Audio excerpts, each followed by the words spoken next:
And two stories since this doc that have come out. He went golfing with Danny Ainge during a playoff series while he was playing the Celtics, and gave Charles Barkley like a $20,000 watch during the finals one year, in the middle of the finals while they were hanging out in the middle of a playoff series where they were playing each other. And then supposedly Charles didn't touch Michael for the rest of the series. So I find that really interesting, for the old guard to sit up here and defend the idea of these guys being tougher. But no, look, I'm sure it's great.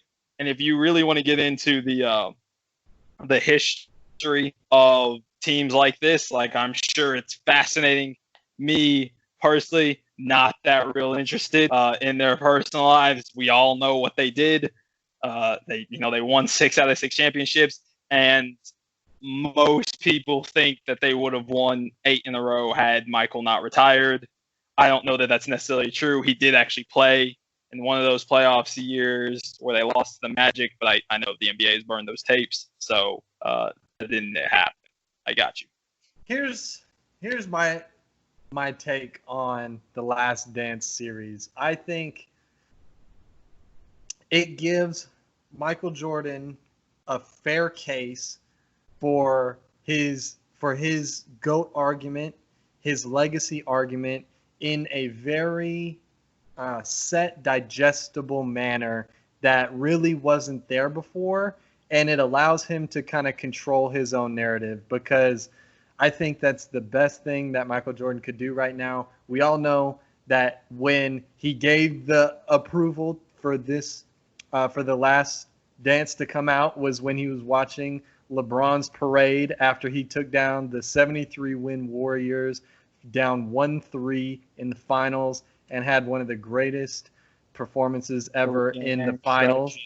And that's when Michael Jordan said, all right, let's do this, because he heard LeBron's footsteps coming up behind him. LeBron with them big, fat, duck-looking feet was coming up behind him. And he was like, all right, let's do this. I think that's a fair play on Michael's part. I think that is totally what he needed, because I don't want people to forget about Michael Jordan's greatness, though it seems impossible. Nowadays, these new kids don't really know about it, and so I think it's fair. It gives him his fair shot. The youngest, right now, youngest generation. Right now, but half of our generation is still Michael over LeBron, and we didn't ever actually watch him play.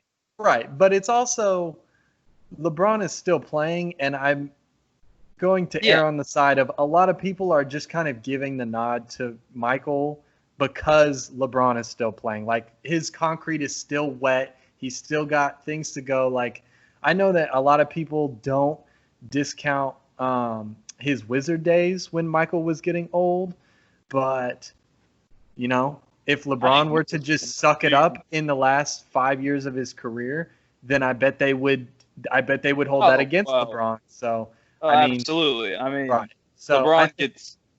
Yeah, it gives him his fair shake. It gives him his limelight in a way that Michael approves of. And I think in the end it'll be futile, because in the end LeBron will end up being GOAT. But for now, we'll just I'll just pay my respects to Michael. I know you don't really care about that, but you know. I pay my respects. I think he's the second greatest player of all time. The outside the court stuff has never really truly appealed to me in any fashion. Except for maybe the fact that about Jerry Krause, like team building, like he just tore this down. I think maybe that I would actually find that interesting. But like all of the backstory stuff, like I don't actually. I mean, it's kind of like they're kind of like artists, like music artists to me. Like I don't care to know about. It's cool because you want to be relatable to the person that you're fond of, that you watch or that you listen to. A lot of people want to be able to relate to them. Yes, most Alex. Do. I know most of y'all do. Regular people do. But here's the thing. I understand where people are coming from, where they want to relate to it, but it has nothing to do with your greatness as a basketball player, whether or not you snorted cocaine on the side. It doesn't. If you were able to snort cocaine and then go out on the court and you had a flu-like game that Michael did, then By cool, all whatever. more credit to you, I guess. But The- yeah, no. the Eventually, it's farthest- about what you did on Yeah. the court, and that's Yeah. And look, in my personal opinion, like I think LeBron's the greatest, but we can get into that at another point. I think I mean, the farthest though that you can go is the impact on basketball as a whole.